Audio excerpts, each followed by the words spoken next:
Ao cruzarmos aquela porta, achamos que estávamos entrando em um refúgio. Mas estávamos errados. Era para ser um final de semana tranquilo. Depois de meses de trabalho árduo e da correria da cidade, tudo o que queríamos era um pouco de paz. Lucas encontrou a casa online, uma propriedade isolada no campo, perfeita para relaxar. A descrição prometia conforto, silêncio e uma bela vista do pôr do sol no horizonte. O preço baixo deveria ter levantado suspeitas, mas quem se importa quando o lugar parecia perfeito nas fotos? A chegada foi tranquila. A estrada de terra levava a uma construção antiga, de madeira desgastada, mas com um charme rústico. A casa parecia um daqueles cenários de filmes antigos, com uma varanda ampla e janelas grandes, embora muitas estivessem cobertas por cortinas pesadas que escondiam o interior. Ao redor, apenas o campo aberto, um bosque ao longe. Quando abrimos a porta, fomos recebidos pelo cheiro de madeira velha e poeira. O chão rangia levemente a cada passo. Havia algo de reconfortante na decoração. Móveis antigos, fotografias em preto e branco penduradas nas paredes, um tapete gasto no centro da sala. Era uma casa com história, embora ninguém quisesse pensar muito sobre. Passamos o primeiro dia desfazendo as malas, explorando o terreno e aproveitando o tempo juntos. À noite, depois de um jantar simples, nos reunimos na sala para jogar carta. Entre risadas e histórias, ouvi um som vindo do andar de... Era como passos, mas muito lentos. O tipo de ruído que faz você segurar a respiração e esperar que acabe. Deve ser a madeira se acomodando, disse Lucas, rindo. Essas casas antigas sempre fazem barulho. Todos concordaram, mas a sensação de que algo estava errado não me abandonou. Os sons continuaram por alguns minutos antes de cessar completamente. Ninguém mencionou mais. Quando fui para o quarto naquela noite, estava exausto. A cama era pequena, mas confortável, e o silêncio da noite era quase opressivo. Deitei e fechei os olhos, tentando afastar qualquer pensamento inquietante. Foi então que ouvi um arranhar leve na parede, ao lado da cabeça. Fiquei imóvel, segurando o fôlego. Talvez fosse um galho de árvore, pensei. Mas quando me virei para olhar pela janela, não havia árvores próximas o suficiente para tocar. O som continuou rítmico, metódico, como unhas passando devagar sobre uma... É só um rato, murmurei para mim mesmo, tentando parecer racional. Mas quando o arranhar foi acompanhado de um leve toque como dedos tamborilando, a razão começou a se dissolver. Acendi a luz de repente, esperando surpreender o que quer que fosse. Nada. Apenas a parede, o vazio e meu reflexo no espelho ao lado da cama, me encarando com olhos arregalados. Passei o resto da noite acordado, com a luz acesa, ouvindo cada som da casa como se ela estivesse viva. De manhã, decidi não contar aos outros. Talvez fosse só cansaço, minha mente pregando pés, mas algo dentro de mim sabia que aquilo não era. Naquele momento, percebi que a casa não era apenas antiga. Ela estava viva.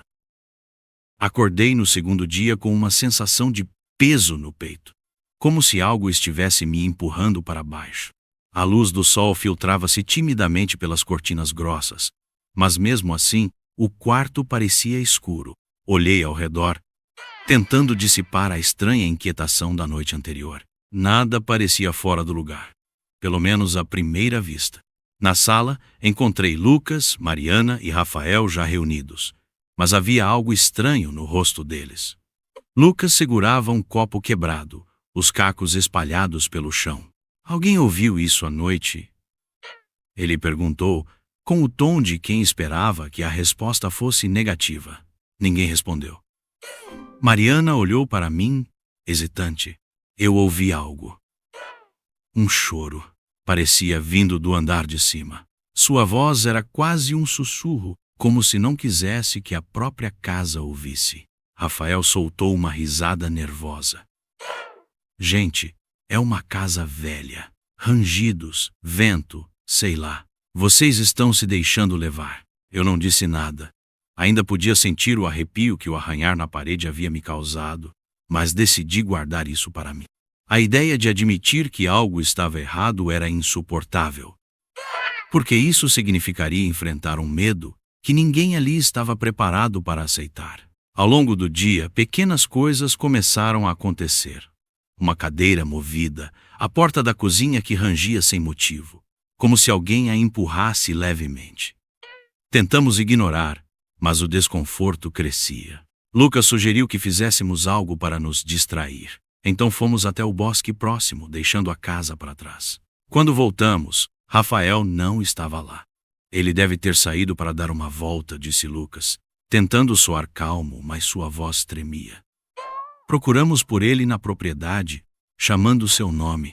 A sensação de estar sendo observado era sufocante, como se os olhos invisíveis da casa nos seguissem a cada passo. Ao anoitecer, sem sinal de Rafael e sem nenhuma explicação plausível, começamos a entrar em pânico. Ligamos para o celular dele, mas não havia sinal. Na verdade, nenhum de nós tinha. Tentamos dirigir até a estrada principal, mas parecia que a distância havia se estendido. A estrada, que antes estava a poucos metros, agora parecia inalcançável, como um ponto perdido em um horizonte intangível. É como se essa casa não quisesse que saíssemos, Mariana disse, a voz trêmula. Quando a noite caiu, voltamos para dentro. As luzes piscavam ocasionalmente, e o silêncio era tão denso que cada rangido do chão parecia um grito. Tentei manter a calma, mas então os sons começaram novamente. Primeiro, o arranhar, lento, metódico, como se algo estivesse tentando chamar nossa atenção. Depois, os sussurros, frases incompreensíveis, ditas em uma língua que nenhum de nós reconhecia. Eles pareciam vir de todos os lados, envolvendo o ambiente. Vocês estão ouvindo isso? Perguntei. Lucas e Mariana assentiram, as expressões tomadas pelo medo. Foi então que algo ainda mais perturbador aconteceu. Uma porta apareceu no corredor. Ela não estava ali antes. Eu tinha certeza disso. Era uma porta estreita, de madeira escura, com um puxador enferrujado. Quando tentei abri-la, não cedeu. Estava trancada, mas atrás dela algo se movia.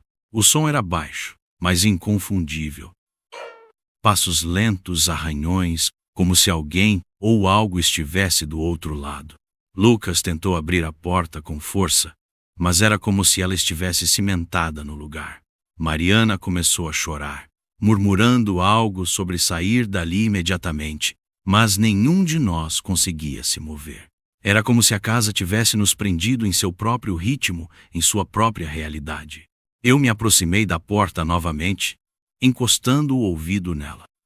Foi quando ouvi Fábio, meu nome, sussurrado com uma voz rouca e gélida, tão próxima que senti o calor se esvair do meu corpo. Dei um passo para trás, o coração disparado. Não somos bem-vindos aqui, disse Mariana, a voz fraca. Mas a verdade era pior do que isso. Não era apenas que não éramos bem-vindos, a casa queria algo de nós, e estava disposta a fazer de tudo para conseguir. Quando tentamos fugir, a casa nos mostrou que nunca sairíamos sem pagar um preço. O pânico tomou conta de nós. Lucas, Mariana e eu decidimos que não havia mais tempo para hesitação.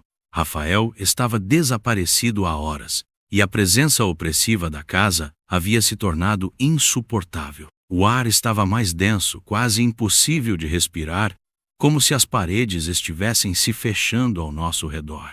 Temos que sair agora, disse Lucas, com os olhos arregalados. Pegamos nossas coisas, ou pelo menos tentamos. Objetos pareciam estar fora do lugar, como se tivessem se movido sozinhos.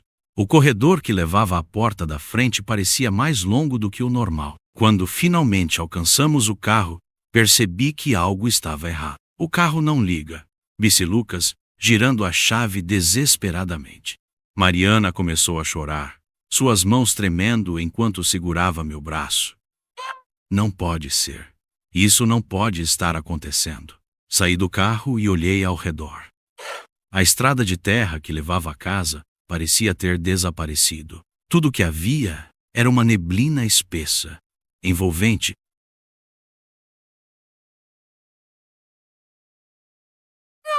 que transformava o mundo exterior em um vazio indistinto. A casa não vai nos deixar sair, murmurei, mais para mim mesmo do que para eles. Voltamos para dentro.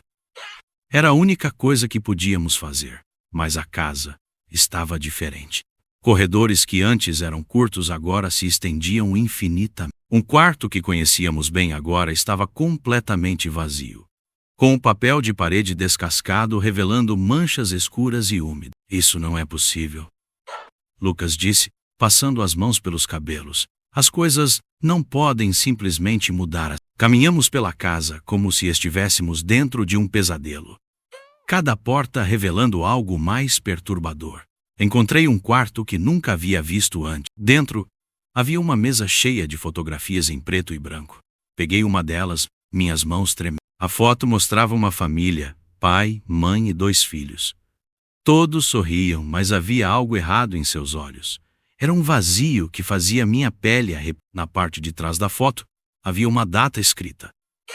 1960. Fábio, olha isso, disse Mariana, apontando para outra foto.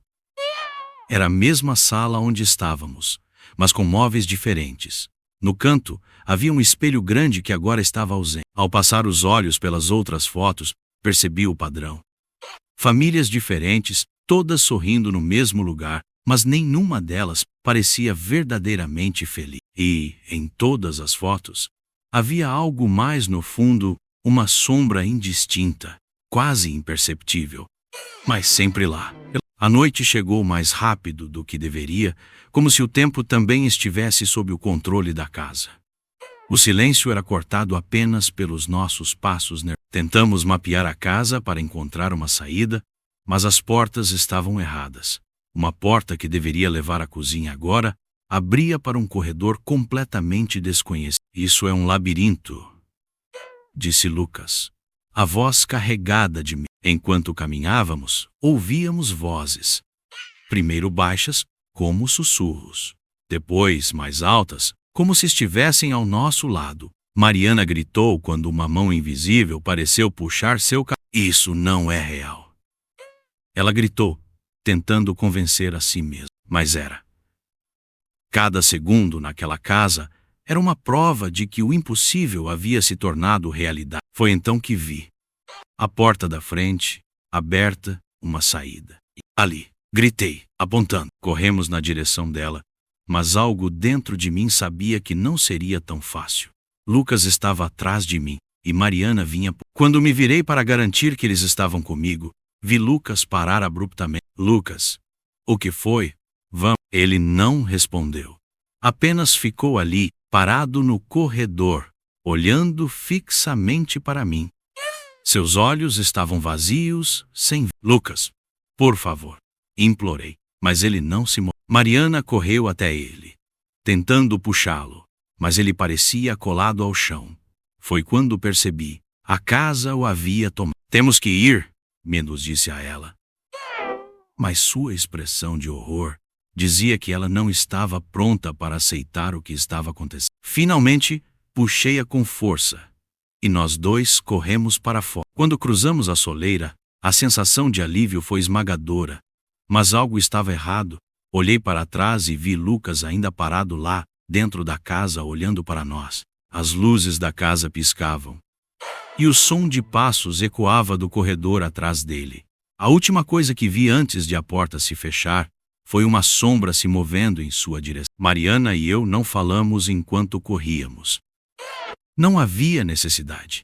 Ambos sabíamos que, embora tivéssemos saído, algo havia ficado.